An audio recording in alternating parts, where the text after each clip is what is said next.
Olá pessoas, Rodolfo Richard aqui, eu sou professor de farmacologia. Hoje a gente vai conversar um pouquinho sobre um assunto bem interessante, que muitos alunos me questionam, que muitos farmacêuticos se deparam também lá no balcão de farmácia, na farmácia hospitalar, enfim, que é justamente sobre regulação fisiológica e farmacológica da secreção gástrica, beleza? Um assunto aí importante que envolve formação do suco gástrico, do ácido clorídrico, o que é uma bomba de prótons, por que o omeprazol atua nessa bomba de prótons, qual é a via gastrina, beleza? Então vamos lá, uma aula bem tranquila e muito importante para o seu conhecimento, beleza? E antes de começar, aproveita e se inscreve no canal, curte, porque isso ajuda a divulgar mais e mais pessoas vão ter acesso a esse conteúdo, beleza? Vamos lá! Começando pelo básico do básico, que é justamente a glândula oxíntrica, ou seja, deixa eu botar aqui um ponteiro, vamos lá. Então, ó, a glândula oxíntrica, ou glândula gástrica, é a mesma coisa. Então a gente vai ver alguns tipos de células que tem envolvido nestes tecidos. Então vamos lá. Primeira coisa, células mucosas, que vão produzir quem? O muco, obviamente. O muco é importante? Muito. A gente vai ver isso daqui a pouquinho. Células pépticas, que vão produzir o pepsinogênio. E aí que tem na sua forma ativa a pepsina, que nada mais é do que a enzima digestiva, né, que vai atuar ali na digestão dos alimentos, enfim. Células G, é um exemplo aqui da gastrina, ou seja, a célula G ela vai secretar a gastrina, que tem papel importantíssimo, pessoal, na secreção gástrica, tá? Gastrina é essa que é produzida lá no antro, né, intestinal, então tem essa relação intestino, estômago, enfim, a gente vai dar uma olhadinha. Ou seja, ela atua aqui, ó, na secreção de H+ e fator trófico das células parieterais. Como assim? Então a gastrina ela vai atuar lá nas células enterocromafins, que vai liberar a histamina para atuar nas células parietais. Mas não se preocupe que a gente vai ver isso daqui a pouquinho na forma de esquema. Então, justamente essas células enterocromafins que eu falei para você, que é a produtora de histamina, tá? Histamina, exatamente, que vai atuar lá na célula parietal. Beleza? Vamos com calma. E a célula parietal, que é a produtora de ácido clorídrico, tá? Então, a gente vai entender essa relação, como é que a gente consegue intervir nessas vias, como é que funciona essa cascata.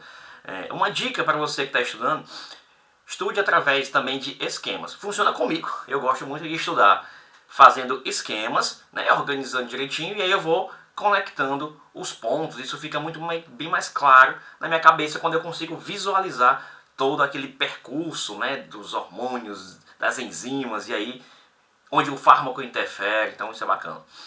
E o interessante é que o nosso organismo ele sempre se autorregula, né?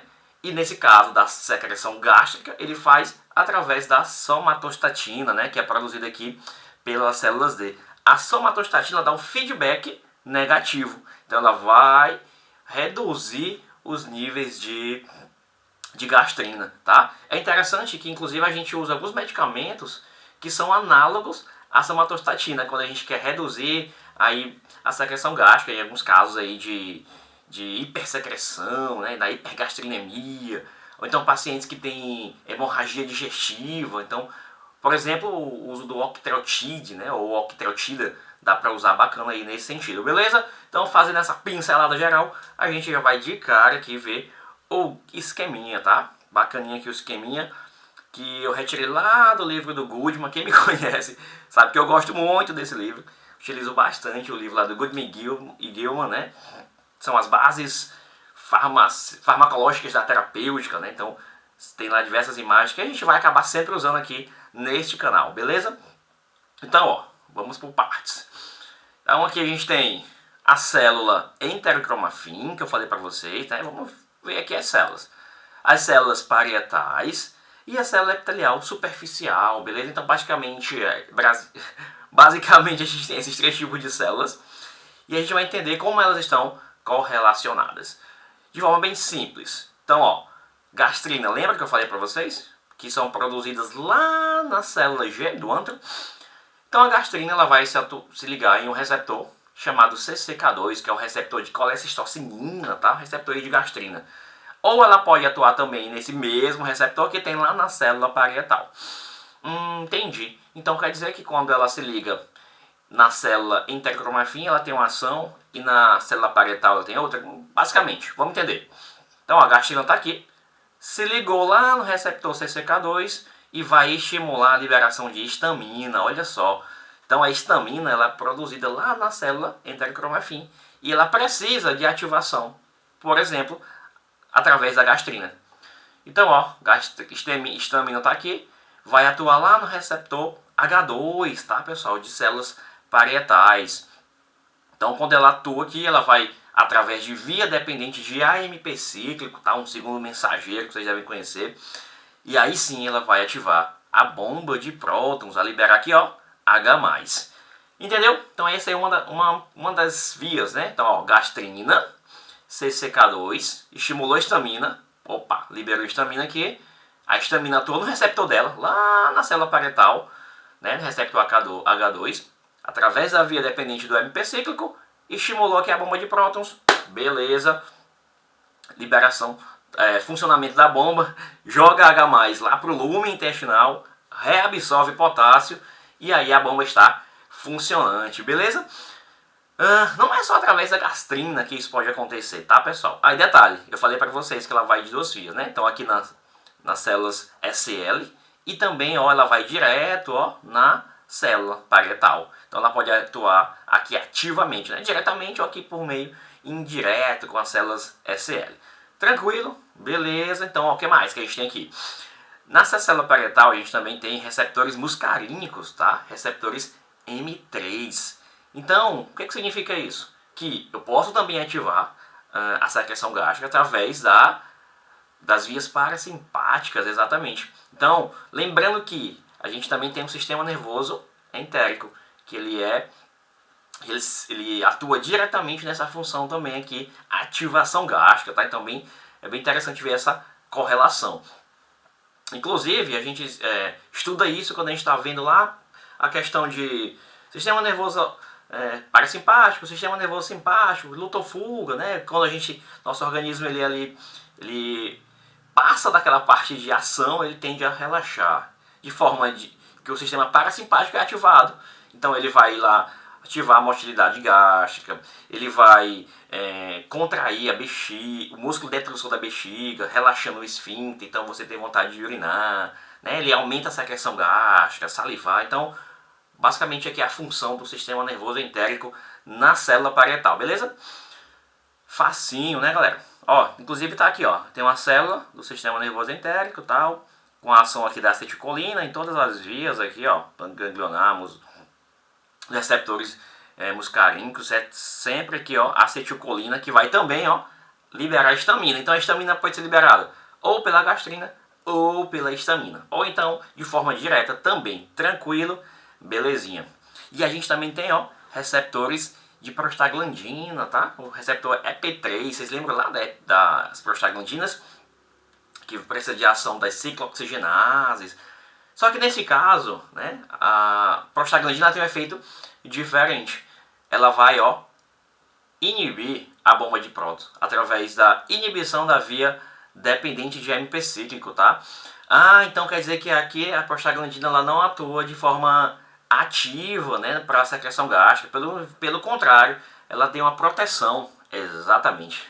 Então vocês podem ver, ó, que a gente tem a PGE2 e tem a PGI2, tá? A PGE2, a prostaglandina 2, atua diretamente nesse receptor EP3, enquanto que a PGI2, que é a prostaciclina, atua também em EP3, mas na célula epitelial superficial. Então, nesse sentido aqui, ela vai, ó, estimular a formação de muco. E o muco, ele protege, junto com quem? Com bicarbonato, da ação do suco gástrico, da acidez. Então a gente tem as células, aqui, ó, células epiteliais, e aí vamos supor que aqui está cheio de ácido. Como é que esse ácido, que é o HCl, um pH baixíssimo, de 2 a 3, não danifica esse tecido? Porque tem muco em toda essa camada aqui, tá? Células da mucosa. Lembra lá do plexo submucoso ou plexo de Meissner? Vocês lembram lá? Se liga. Então ele vai aqui, ó, pam, pam, cheio de muco com bicarbonato, forma uma espécie de gel e forma, ó, uma citoproteção. Belezinha? Então, ó, a prostaglandina pode ir aqui de duas formas. Lá na EP3, no receptor, e inibir a bomba de próton.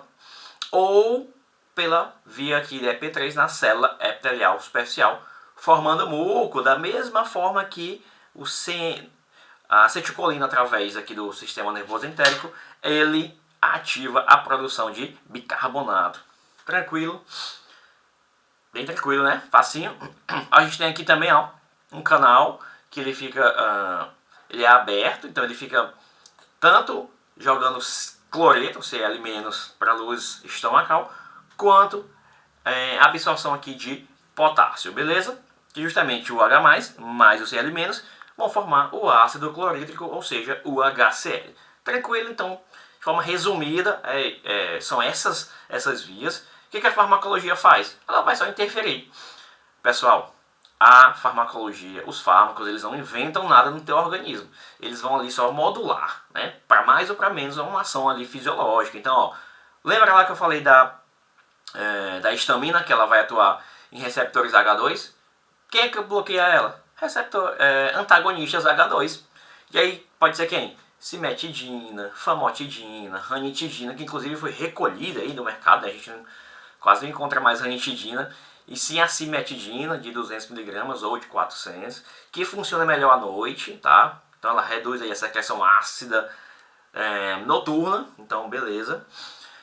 A gente tem os AINES, olha só como é interessante. Se eu falei que a prostaglandina, ela inibe a bomba de próton lá pela via de AMP ciclo, reduzindo a acidez estomacal, a acidez gástrica, dando ali uma proteção. Se eu utilizar um medicamento que inibe essa via, eu faço o efeito inverso.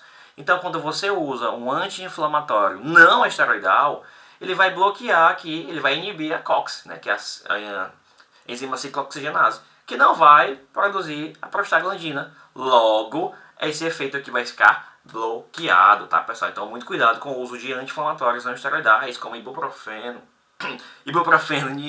nimesulida, enfim. Ácido acetil salicílico, porque isso pode causar úlceras gástricas, problemas estomacais. Então, muito cuidado com o uso desses medicamentos, porque eles vão causar esse efeito justamente por conta dessa inibição. Beleza, pessoal? A gente tem também alguns antagonistas muscarínicos que vão atuar diretamente bloqueando os receptores muscarínicos de cara aqui. Beleza? Os inibidores da bomba de próton, ó, eles vão inibir a bomba aqui diretamente, ou seja, omeprazol, pantoprazol, lansoprazol, rabeprazol, enfim, essa galera aí do Zol vai inibir a bomba de próton e ela não vai mais fazer essa função de jogar H+ para a luz intestinal, tá? O interessante é que a meia-vida da bomba, do omeprazol, dos inibidores da bomba, é curta, é de 1 a 2 horas, mas o seu efeito é duradouro, fica ali de 24, 28 horas. Por quê? Porque a inibição desta bomba, ela é irreversível. Interessante. Então quer dizer que para eu ter novamente essa funcionalidade, eu preciso de que meu organismo fabrique novas bombas? Exato, tá? Porque quando o inibidor, enfim, o pantoprazol, se liga a essa bomba, ela não vai mais ser funcionante, tá? Eu preciso que meu organismo produza, fabrique mais outras bombas, beleza? E aí eu posso utilizar também antiácidos, tá? Então ele vai inibir diretamente a função ácida, porque você lembra da química lá da 8ª série, que ácido mais base forma sal mais água. Então eu saio lá de um pH ácido e vou para um pH ali próximo do neutro, tá? Então isso dá uma estabilizada, né? Então ele deixa ali o pH neutro.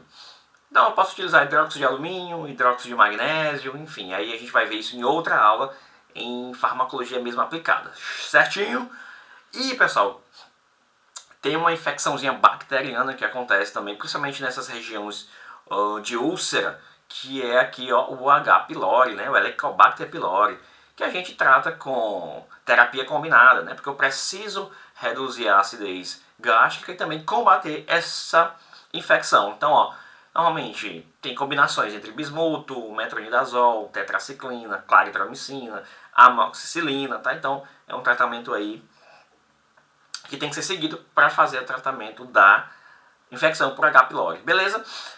Ou eu posso também atuar diretamente na citoproteção, e aí eu uso, ó, por exemplo, o sucralfato, que é uma espécie de gel, que aí vai dar uma proteção, ele vai ficar por cima da úlcera, né, recobrindo aquela úlcera. Dessa forma o ácido não vai atuar naquele tecido, né, porque a gente sabe que dói. Então é um ácido, né? Nós somos pessoas ácidas por dentro. Se não tivermos essas barreiras, a gente vai causar uma lesão que pode evoluir para possíveis tumores, tá? Então a gente tem todo esse contexto. Professor, e a gastrina? Lembra que eu falei? Tem um feedback negativo. Então eu posso ir com a somatostatina, então análogos da somatostatina, principalmente em síndromes de hipersecreção ácida, como a síndrome de Zollinger-Ellison, que ela é uma espécie de e dá uma hipergastrinemia, tá? Por conta de gastrinomas, que são tumores hipersecretores de gastrina. Então, se eu estou produzindo muita gastrina, significa que eu vou aumentar essa liberação de H+, e que logo eu vou aumentar a acidez gástrica. Vai ter muito ácido ali, muito próton disponível. Então, isso é um problema.